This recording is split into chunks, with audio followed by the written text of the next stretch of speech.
Charles Henry Grant was actually known for his marine paintings. He came west. His goal, he said when he arrived, was before I return to New York, I want to study every inch of the Pacific coast. He ended up staying here and living here in San Francisco for the rest of his life. I really wanted to have something about early California, and sometimes we forget that we once belonged to Mexico, and all we have are the street names and the towns. Maria de Jesus Estudillo Davis, she was the daughter of the founder of the city of San Leandro. Their rancho is now San Leandro, and he was one of the first mayors of Yerba Buena. This was done by Nargeoz.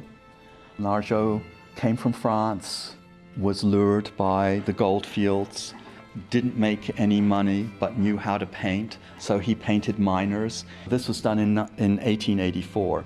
By that time, people were interested in revering and looking back with a certain kind of nostalgia.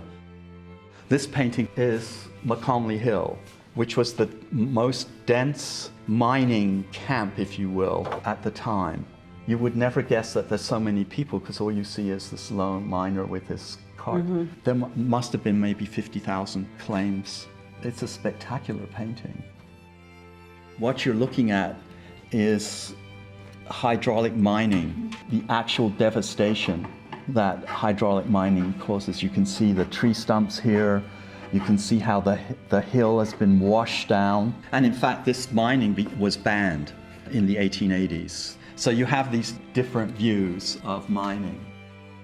We have 31 paintings by John Sackas of the Golden Gate produce market, which was torn down in 1962. And you can see here, this is Mr. Berger himself driving the forklift. They're very lively. People are actually doing things that give you a sense of what it was like. This is Helen Wills, tennis player who won 18 or 19 Grand Slams in her lifetime. And it was painted by Augustus John, who at the time was a very prominent portraitist from England who had sort of taken over from Sargent as the main person to paint celebrity portraits. This is Yosemite. This was probably done in the early 1870s by a man named Herzog. This painting was completely ruined. It had a big splotch of something in the middle.